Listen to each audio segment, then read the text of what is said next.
दोस्तों, परीक्षाएं एक साधना की तरह होती हैं। आपको परीक्षा से पहले अपने आप को कई महीनों तक अनुशासित रखना होता है, अपने मन को शांत रखना होता है और जो तथ्य होते हैं उसको याद रखना होता है। और ये सारे काम आप तभी कर पाएंगे जब आप परीक्षा से कम 3-4 महीना पहले से खुद को इतना डिसिप्लिन कर लें, अपने दिमाग को इतना शांत रखें कि जो संबंधित तथ्य है सिर्फ उसी पर विचार करें, सिर्फ वही चीज़ें आपके मन में रहें।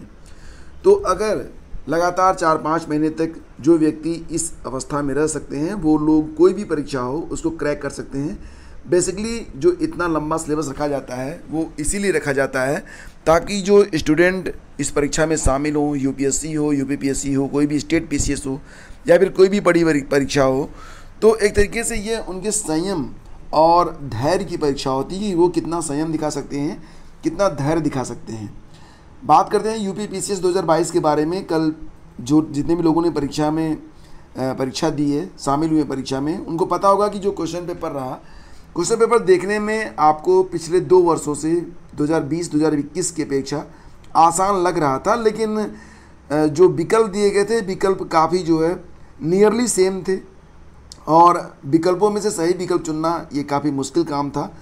और कई सवाल तो ऐसे थे कि उसका विकल्प चुनना भी, मतलब उसको ऐसा लग रहा था कि ये विकल्प जो इसमें दिए गए हैं इसके बारे में तो हमने कुछ पढ़ा ही नहीं है। तो कुछ प्रश्नों के विकल्प सीधे सपाट होने के बावजूद मैचिंग लग रहे थे, कुछ प्रश्नों के जो विकल्प थे वो बिल्कुल नए थे। मिला जुला के जो पेपर था वो स्तरीय रहा। और आपको पता ही है कि यूपीपीसीएस का जो क्वेश्चन पेपर होता है वो भी यूपीएससी का 75 तो कवर करता ही करता है। यानी कि अगर आप पीसीएस बनना चाहते हैं, एसडीएम बनना चाहते हैं, तो एक साधना है जो आपको करनी पड़ेगी और इसके लिए आपको नियमित होना पड़ेगा, डिसिप्लिन होना पड़ेगा। जो सिलेबस है उसको आप पूरा अध्ययन आपको करना होगा। कुल 28 जिलों में परीक्षा हुई, 1303 परीक्षा केंद्र बनाए गए। आधे लोगों ने परीक्षा छोड़ दी। हर बार यही होता है कि जितने लोग रजिस्ट्रेशन करते हैं उनमें से आधे लोग ही परीक्षा में शामिल होते हैं। फिर भी इस बार का जो आंकड़ा रहा वो ठीक ठाक रहा। लगभग 55% लोग जो है परीक्षा में शामिल हुए हैं। और दोनों ही पेपर, मतलब सीसेट का पेपर भी इतना आसान नहीं था। हालांकि सीसेट को में से कम 60 क्वेश्चन तो आराम से किए जा सकते थे। बाकी के जो 40 प्रश्न थे ये आपसे तैयारी की डिमांड करते थे, लेकिन अगर 60 भी आप कर लेते हैं तब भी कोई दिक्कत नहीं होने वाली, क्योंकि 33 प्रश्न ही आपसे 33% पासिंग मार्क है सीसेट में। बाकी जो आपकी मेरिट बनेगी वो पहले पेपर के आधार पर बनेगी। और जो लोग इस बार चूक गए हैं वो लोग बिल्कुल भी हतोत्साहित ना हो। उनके पास नेक्स्ट 12 महीने का समय है। हो सकता है कि आपका जो पीसीएस 2023 हो या 2023 के जून में ही हो जाए, तो आपके पास समय बहुत कम बचा हुआ है। तैयारी पूरी करनी है तो आपको अभी से नोट्स वगैरह बनाने शुरू कर देने चाहिए, ठीक है।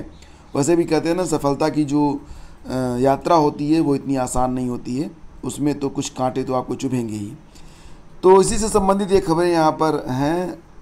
संगम नगरी में सबसे अधिक उपस्थिति रही, बाकी जगहों पर बहुत सारे स्टूडेंट ऐसे रहे जिन्होंने परीक्षा छोड़ दी है। और मैं आपको बता दूं तो कल पेपर का जो एनालिसिस था वो मैंने आपको दिया था, कुछ प्रश्नों को मैंने आपको हल करवाया था। आज यूपीपीसीएस का जो पेपर 1 है और पेपर 2 है, इसका कंप्लीट एनालिसिस प्लस आंसर की ये चैनल पर लगभग 10 बजे के आसपास अपलोड कर दिया जाएगा।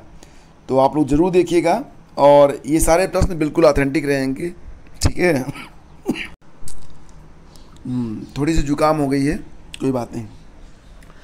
टीजीटी जीव विज्ञान की अर्हता पर बड़ा विवाद। जैसा कि आप सभी लोग जानते हैं, टीजीटी जीव विज्ञान में आवेदन करने के लिए स्नातक में आपके पास जूलॉजी और बॉटनी का होना कंपलसरी होता है।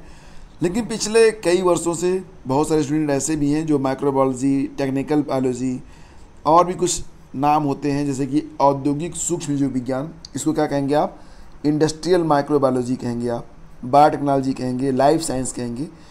तो ये कुछ नए विषयों के साथ कुछ स्टूडेंट हैं जिन्होंने अपना स्नातक कंप्लीट किया है और इनको जो है जीव विज्ञान शिक्षक बनने के लिए अर्ह नहीं माना जाता है। तो अब यहाँ पर जो स्टूडेंट हैं वो मांग कर रहे हैं कि इनको भी अर्हता में रखा जाए और जो 50 पद इस बार आए हैं उन पदों में इनको भी आवेदन करने का मौका मिले। और एक अच्छी न्यूज़ है आप लोगों के लिए कि पुलिस में 40,000 और पदों पर भर्ती होने वाली है और इसकी जो प्रक्रिया है वो चल रही है बहुत ज़ोर शोर से। बहुत जल्दी विज्ञापन आपके सामने होगा। रेडियो शाखा के तहत कुल 2430 पदों पर चयन के लिए लिखित परीक्षा जल्दी आयोजित होगी। और कांस्टेबल और समकक्ष पदों के लिए 26,382, कांस्टेबल पीएससी के लिए 8,540, जेल वार्डर के लिए 1,582 और अन्य पदों पर भर्ती के लिए अध्याचन पुलिस भर्ती बोर्ड और प्रति बोर्ड को मिल चुका है।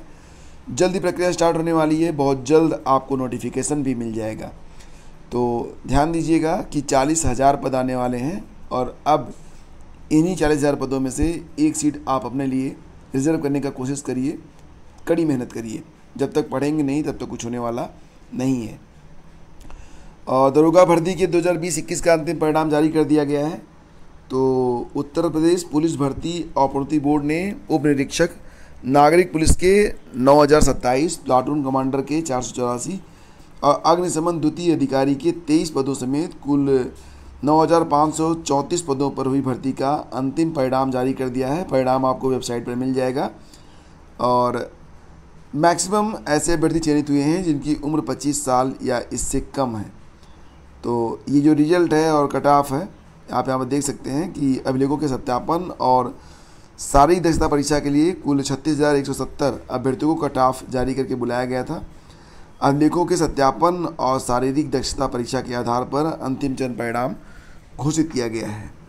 जितने भी लोग सफल हुए हैं सभी को बधाई और शुभकामनाएं।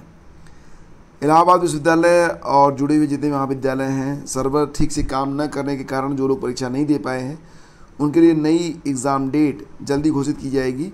जुलाई के पहले सप्ताह में बीएड की संयुक्त प्रवेश परीक्षा है। कई विश्वविद्यालयों की पीजी प्रवेश परीक्षा भी होने वाली है। छात्र परेशान हैं कि छोटी परीक्षा की तैयारी करें या फिर आगामी परीक्षाओं के लिए जुटें। तो फिलहाल हो भी क्या सकता है, परीक्षा की नई डेट आएगी तो परीक्षा आपको देनी ही पड़ेगी। उत्तर प्रदेश संयुक्त कृषि और प्रौद्योगिकी प्रवेश परीक्षा 16 और 17 जून को शहर के 8 परीक्षा केंद्रों में होगी, यानी कानपुर में होगी। दोनों दिन की परीक्षा में कुल 5,385 अभ्यर्थी परीक्षा देंगे। बीते साल 12 केंद्र बनाए गए थे, अब इस साल 8 ही रहेंगे। तो सीएसए के रजिस्ट्रार प्रोफेसर CL मौर्य ने बताया कि परीक्षार्थियों को आधार कार्ड, प्रवेश पत्र और पासपोर्ट साइज फ़ोटो लेकर परीक्षा केंद्र में आना होगा। परीक्षा की निगरानी CCTV कैमरे से करवाई जाएगी। तो चलिए अब आपको बता देते हैं कि दरोगा भर्ती के अंतर्गत जो परिणाम जारी हुआ है उसमें मेरठ मंडल टॉप पर रहा है। पुलिस भर्ती में पश्चिमी यूपी के युवाओं ने बाजी मारी है। परीक्षा में मेरठ मंडल के सबसे ज़्यादा 1506 अभ्यर्थी चुने गए हैं, जबकि शहरों में आगरा के सबसे ज़्यादा 398 अभ्यर्थी सफल हुए हैं। 1805 महिला सब इंस्पेक्टर के साथ चयनित हुई हैं। तो फ्रेंड्स, ये थी पूरी अपडेट। अगर ये सेशन आपको अच्छा लगा है तो प्लीज़ इसे लाइक और शेयर जरूर कीजिएगा। बहुत बहुत धन्यवाद।